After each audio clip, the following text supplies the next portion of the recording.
Welcome to 360 Money Matters, where financial planners Billy and Andrew talk all things financial planning. This podcast aims to increase your knowledge and confidence with all things money. Each week, they will cover topics like wealth creation strategies, investment principles, creating passive income, paying off your debt faster, and much, much more, so you can live a life on your terms without limits.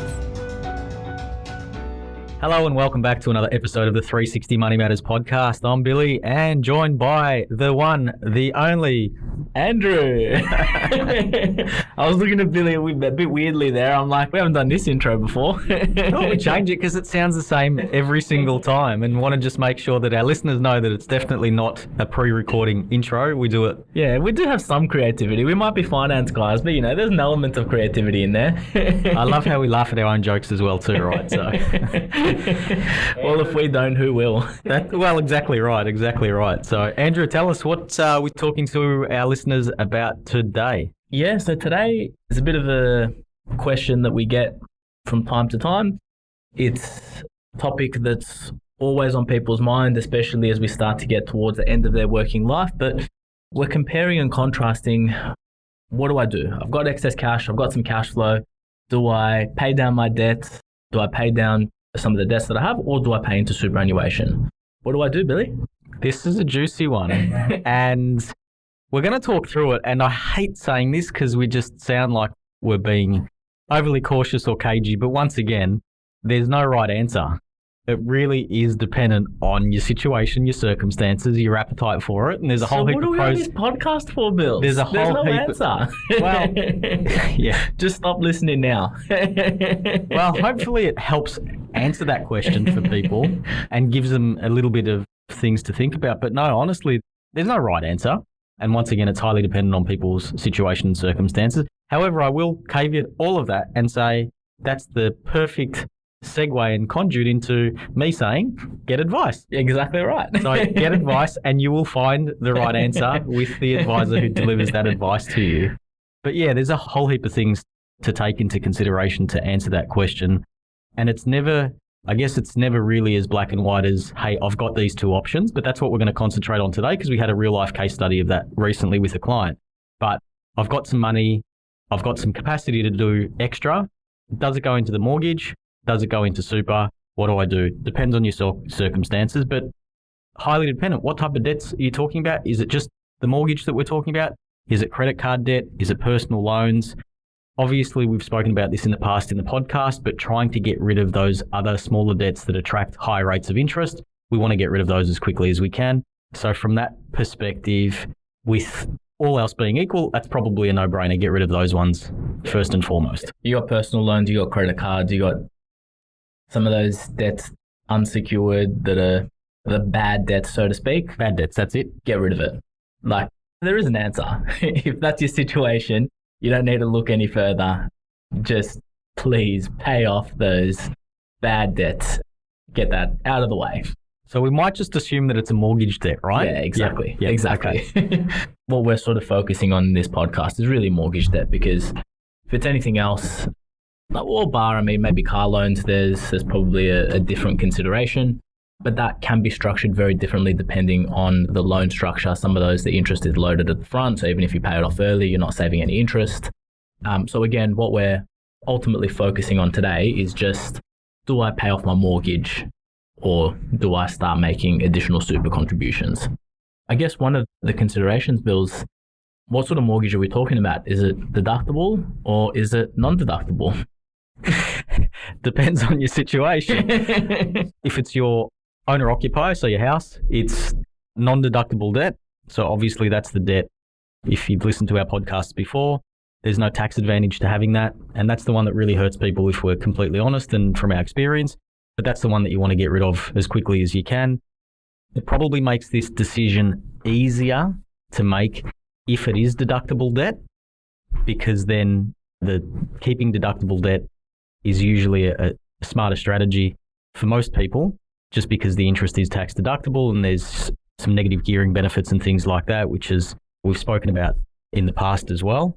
But that would probably make it an easier decision. But once again, highly dependent on what type of debt that you've got, if it's deductible or non-deductible debt. Yeah. And I think one of those things, I mean, when you're talking about debt repayment as well, we talk about it on the podcast. We talk about, good debt versus bad debt.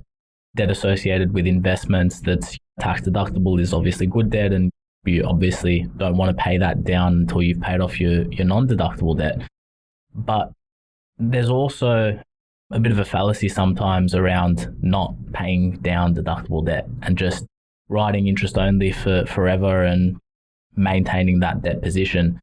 We're never going to be proponents of that. We're never going to say don't pay down your debt, even if it is deductible debt. So at some point in time, you're going to want to have to pay down those debts. You're going to want to pay that down and start generating a passive income from it, even though your tax position may suffer as a result of it. So in no way are we saying don't ever pay down your deductible debt.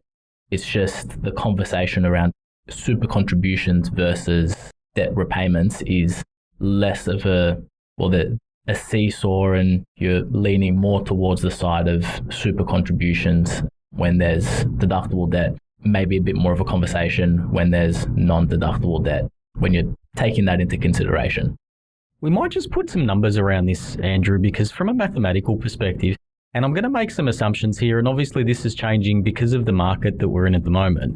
But let's assume that you can get, within your superannuation, you can get a rate of return of 7% versus you pay down your mortgage at an interest rate of 3%. And once again, the environment's changing, so those numbers may not be relevant in the future, but there's a 4% difference plus the tax advantage of contributing money into super if you do it as a concessional contribution. But over a longer period of time, that outperformance of 4% compounded over a couple of decades is huge in comparison to the interest that you'd save by accelerating your mortgage repayments. So there is, I guess, a mathematical calculation that can happen with it. And from a pure mathematical sense, that makes sense. And on paper, that's the direction that you'd go in. It's never that simple and it's never that black and white because there's always things to take into consideration. And then you go and compound that by what you were describing before, by putting your mortgage repayments on interest only, and the principal that you would be paying also goes into an investment, or in this case, into super. So you're getting more into compound more over the longer term and stuff like that. But yeah, we've got a different approach. We've got a different attitude to that. Yeah, exactly. So obviously that differential between the two, you a 4% in 1 year, you compound that over the course of 30 years, turns out to be a massive difference. But for that difference, you're paying for it, and you're paying for it in the way of risk, essentially. Putting money toward your mortgage is effectively a guaranteed rate of return. And this is whether you're putting it into an offset account or whether you're actually physically paid down the mortgage, but you're effectively guaranteeing that you're not going to pay the interest associated with the higher and additional mortgage. And so as a result, you're getting a guaranteed rate of return. Whereas popping money into an investment vehicle like superannuation means that there's obviously a risk that if investment markets turn, if there's volatility, that you're going to be subject to investment rates of return as opposed to a guaranteed rate of return. How do we think about this, Andrew, with time frame to retirement as well too? Because obviously that's a pretty big factor, because putting any money into super, I guess you've got this trade-off discussion between how long it can stay in there for, and that works in one sense if it's a long period of time because you're forced to compound for longer, but then every dollar that you put in, you're locking up until you can access it. Yeah. And look, I think that that's probably one of, if not the most beneficial thing of superannuation and that environment. Yes, there's obviously the tax benefits associated with it, and that's usually the main driver for people putting money towards superannuation, whether that's claiming a tax deduction on the contributions or whether that's being in a concessionally taxed environment until the age of 60 or 65, depending on your circumstances. But the main benefit that I see of superannuation is you can't access it. Like it, need the money, don't need the money, unless you can satisfy a condition of release, which is a pretty hard thing to do. You can't access the money. On one hand, it's the most beneficial thing of the superannuation environment because it forces you to compound your wealth and compound your wealth accumulation strategy over a long period of time. But on the other hand, you need to make sure that whatever money you're contributing towards superannuation, you are essentially committing that until age of 60, 65, depending on obviously what your work status is, but you're committing it for a long period of time. So if you've got a shorter period of time to retirement, then maybe you look at putting additional funds towards superannuation, claim a tax deduction on it, have the tax benefits, knowing that in a short period of time you can access it. But if you've got a long period of time towards retirement, you want to make sure that the funds that you're contributing, you're happy to put that away for a long-term wealth creation vehicle. It's interesting. It's the best and the worst thing about superannuation, the rules around preservation, but it forces us to be long-term investors. So yeah, let the investment do its thing. Exactly right. Exactly right. Absolutely. One of the things with this strategy as well too, and it's never this black and white, but one of the things that we've come across recently and paying a lot more attention to, especially in a world where interest rates are increasing, because people seem to be a lot more sensitive to it as well too, is projecting out where you're going to be down the track with your mortgage by the time you're X amount of age. And what I mean by that is the question that we're really trying to answer here is, are you going to retire, as in stop work? Are you going to have a mortgage left over? And if you are, 1, be aware of it. 2, are you comfortable with it? 3, can we do anything between now and then to fix that? Because from a strategic perspective, our preference always is, and it's fairly obvious, but if you can get to a position where you retire and you don't have any debt associated with your property in particular, that's one of the strongest positions that you can be in, because it's not putting additional pressure on your retirement income, wherever that's coming from, in order to service an existing mortgage. Yeah, I think it's very much a mental thing rather than just a numbers-based thing.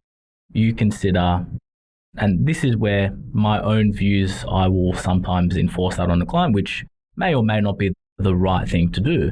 If you look at the numbers and you say, okay, over a long enough period of time, my superannuation is going to return 7% rates of return, and the mortgage interest rate is only going to be 3% or 4%, whatever that number is, you're better off having money in superannuation and carrying debt in retirement. That's what the numbers will tell you to do. However, I personally don't feel comfortable with it. It makes me feel very uncomfortable to know that if it's my own situation or whether it's a client situation, retiring with debt is quite a risky thing, given that you don't have the income coming in, and from an income perspective, you're relying solely on your investments. And so the position that I would like to see every single one of my clients in is retiring with zero debt, despite it maybe not being the best thing to do financially. So coming back to the first question, it's not as black and white, right? We have to dig a little bit deeper and then figure out what that looks like. I mean, ultimately, our preference, yes, hit the nail on the head, because that's the stance that we have as a firm and as individual advisors. If you're in a position to do both, and it takes a little bit of planning, and obviously you need to have the cash flow, the tolerance, the comfort for it. But if you can do both, pay out your mortgage by the time you're retired with an accelerated debt repayment or extra repayments, plus contribute extra to superannuation, I think that's really the position that you want to get yourself into. So, in other words, I'm waiting for it. I see the smile across Andrew's face. So I'm 42. No. That's not where I'm going. That's not where I'm going with this one. I was actually going to go with where the Mexican children in this scenario. Anyone seen that Mexican child ad where it's, why don't we do both? Hard tacos or soft tacos? Exactly the same thing when it comes to a decision around, do you contribute to superannuation? Do you pay down your mortgage? It's, why don't we do both? That's ultimately going to yield the best result. That's going to make sure that your debts are under control at a point in time where you don't have any income coming in. That's going to ensure that you're still growing your wealth, you're taking advantage of a concessionally taxed environment, you're contributing funds towards superannuation that may be tax deductible. You do a combination of everything so that you're not putting all of your eggs in one basket. You're not relying on the superannuation growth to wholly facilitate your retirement income. You've also got additional assets and you've paid down the debts associated with those assets as well, if it's an investment property, of course. You're doing a combination of everything rather than just going all in on one thing. Yeah. And having a plan and mapping it out, not only in terms of the wealth creation from superannuation, but also from a debt perspective. Obviously, a mortgage in Australia, standard mortgage is a 30-year term. So if you're taking out a mortgage or even refinancing after the age of 35, you're going to run into that territory anyway. So you need to start paying attention to it from there and just looking at, okay, if I wanted to have that expunged by 60 as an example, so turn a 30-year term into a 25-year term, how much extra do I need to put in each week, month, fortnight, whatever it is your payment frequencies are to try and calculate that? That's a fairly simple calculation to do. Online calculators are available from that perspective. But yeah, a little bit of planning and projecting out. And the super piece, I wouldn't say it's getting easier, but more money's going into super. 1st of July 2022, the super guarantee contribution rate is increasing from 10% to 10.5%. So that's the money that your employer puts into super on your behalf. So that means that everybody's going to be getting a little bit of extra super from here on out. And the government's obviously still committed to increasing that over time as well too. Whether they remain committed to the timeframes that they've currently got based on the economic environment that we're in and heading into, we'll wait and see. But it should be a little bit more icing on the cake from that perspective because more money is going into super. Yeah, because I mean, look, there are people that also go to the other extreme where all of your funds and all of your cash flow just goes towards paying down your mortgage. And some people have the idea of, okay, if I can pay off my mortgage and get that to zero, then all of my cash flow I have there and available to invest.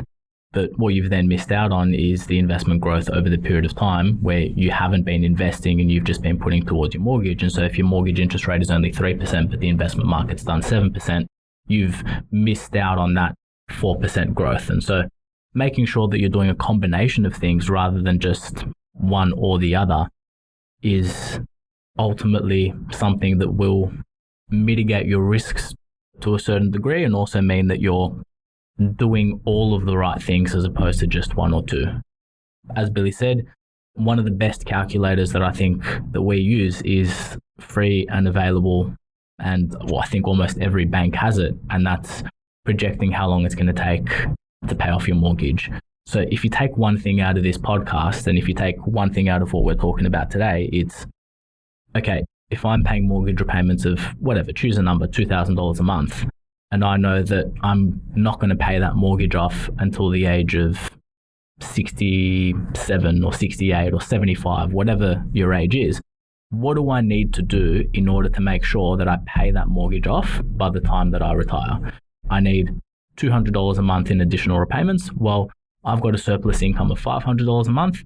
I'm going to make $200 a month in additional repayments. My mortgage is going to be paid off by the time I retire. And then that remaining $300 is there and available to invest in either superannuation or investments outside of super, or make even more additional contributions because I don't want to retire when the government says that I can retire, want to retire early. But that should be something that everybody should use, and everybody should be projecting how long am I going to take to pay off my mortgage and what do I need to do to pay it off faster.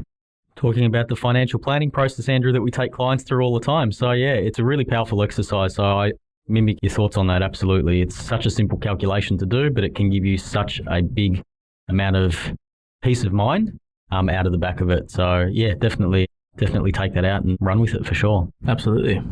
Andrew, I reckon we've done this one justice, and I must say it's about lunchtime here, and now I'm starting to think that maybe I need to go with some Mexican for lunch now that you've mentioned the stand and stuffed little Mexican kid on TV talking about the taco shell. So I think that's what I'm going to do after this. But no, to our listeners, as always, thank you for your attention. Hopefully you got a whole heap of value out of the podcast today. Once again, if there's anything here that you want some further information on or some clarity, or you want to just talk about your own circumstances, feel free to reach out. Contact details are in the show notes.